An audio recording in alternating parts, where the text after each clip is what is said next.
ত্বকের যত্নে বেসন খুবই উপকারী, আর সেই প্রাচীন কাল থেকে আমাদের মা ঠাকুমারা ত্বকের যত্নে বেসনের ব্যবহার করে আসছে। আর বেসন আমাদের প্রত্যেকেই রান্নাঘরেই পাওয়া যায়। ত্বকের যে কোনো যত্নেই কিন্তু আমরা বেসন ব্যবহার করতে পারি, আর বেসনের ফেস প্যাক আমাদের ত্বকের জন্য খুব ভালো ক্লিনজার হিসেবে কাজ করে। মুখের মধ্যে থাকা যে কোনো ধরনের কালো দাগ ছোপ, সানট্যান, মেচেতা কিন্তু খুব সহজে দূর করতে সাহায্য করে এই বেসনের ফেস প্যাক।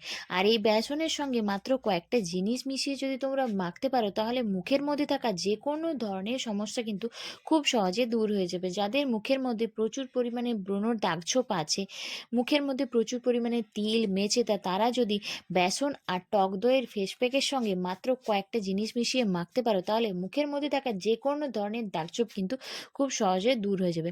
রোজ স্নান করতে যাওয়ার আগে কিন্তু এই বেসন আর টক দইয়ের সঙ্গে মাত্র কয়েকটা জিনিস মিশিয়ে তোমরা মেখে দেখো, তাহলে মাত্র কয়দিনের মধ্যে তোমাদের মুখের মধ্যে থাকা সমস্ত ধরনের প্রবলেম কিন্তু খুব সহজে দূর হয়ে যাবে। তো সবার প্রথমে তোমরা তোমাদের মুখটাকে খুব ভালোভাবে জল দিয়ে পরিষ্কার করে নেবে। যে কোনো কিছু ব্যবহার করার আগে মুখটাকে খুব ভালোভাবে ধুয়ে নেওয়া দরকার। তারপর একটা বাটিতে তোমরা এখানে 1 চামচ মতো গুঁড়ো বেসন নেবে, যে বেসন আমরা বাড়িতে খাবারের জন্য ব্যবহার করি। তারপর এর সঙ্গে অল্প পরিমাণ হলুদের গুঁড়ো নেবে। হলুদের গুঁড়ো আমাদের ত্বকের রঙকে উজ্জ্বল করতে সাহায্য করে। আর তার সঙ্গে এখানে মেশাচ্ছি চালের গুঁড়ো। চালের গুঁড়ো আমাদের ত্বকের জন্য খুব ভালো স্ক্রাবার হিসেবে কাজ করে।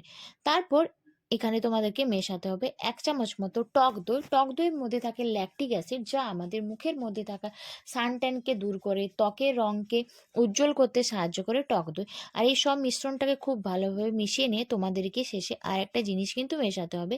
আর শেষে তোমাদেরকে এখানে মেশাতে হবে 1 চামচ মতো নারকেল তেল। হ্যাঁ বন্ধুরা, নারকেল তেল কিন্তু তোমাদেরকে এখানে অবশ্যই করে মেশাতে হবে।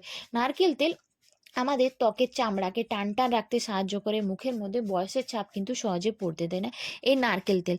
তোমরা চাইলে এটাকে তোমরা হাতে পায়েও গলাতে ব্যবহার করতে পারো। তার জন্য তোমরা এখানে একটু বেশি পরিমাণে ফেস প্যাকটাকে বানিয়ে নেবে। তারপর এই ফেস প্যাকটাকে বানানো হয়ে গেলে এটাকে পুরো মুখের মধ্যে খুব ভালোভাবে একটা মোটা লেয়ারে লাগিয়ে নেবে, যে জায়গাগুলো তোমাদের খুব বেশি দাগছোপ হয়ে গেছে। এটা সপ্তাহে তোমরা 2 দিন ব্যবহার করলেই দেখতে পাবে কিছুদিন ব্যবহার করার পর মুখ থেকে সমস্ত কালো দাগ ছোপ, মেচেতা, তিল, ব্রণের দাগ, সানট্যান কিন্তু খুব সহজেই দূর হয়ে যাবে। তারপর এটাকে পুরো মুখের মধ্যে লাগিয়ে হালকা হাতে 5 থেকে 10 মিনিট একটু মাসাজ করবে, কারণ মাসাজ করলে আমাদের মুখের মধ্যে রক্ত সঞ্চালন খুব ভালো হয়, আর আমাদের ত্বক কিন্তু এমনিতেই ন্যাচারালি অনেকটা গ্লো করতে থাকে। তারপর এটাকে 10 থেকে 15 মিনিট মুখের মধ্যে রেখে নর্মাল জল দিয়ে পুরো মুখটাকে খুব ভালোভাবে ধুয়ে নিলেই দেখতে পাবে কিছুদিনের মধ্যেই তোমাদের মুখ কিন্তু আগের থেকে অনেক বেশি উজ্জ্বল হয়ে যাবে। মুখের মধ্যে থাকা সমস্ত দাগছোপ কিন্তু খুব সহজে দূর হয়ে যাবে। তো চলো বন্ধুরা, আজকের মতো এইটুকুই, আবারও চলে আসবো। সকলে খুব ভালো থেকো, সুস্থ থেকো।